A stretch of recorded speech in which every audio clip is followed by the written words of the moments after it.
Ja, stedet. det er der. Hvordan er så tilfredsheden med det? Jo, det går helt godt. Sådan, der er ikke været noget klav på endnu.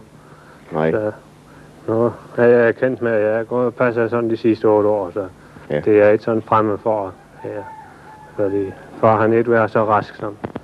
Så. Hvor længe har I haft stedet? Siden 22. Var det 22? Jo. At Jo. han blev manden, så ja. Vi blev gift i 25. Ja. Så vi havde i 38 år. Ja. Og familien før den tid? Ja, vi var 2 brødre. Det var kun det hele. Så det var ikke så mange. Min bror var 8 år ældre end mig. Så han kom jo ud og tjene sådan lidt tidligt. Så blev jeg her med og hjalp den forældre der. Jeg først blev konfirmeret også for tid.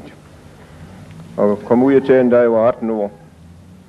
Så havde min far en fremmed karl der i nogle år, så indtil jeg kom hjem.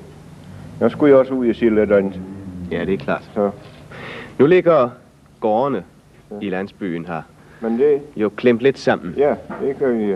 Har det været til gene?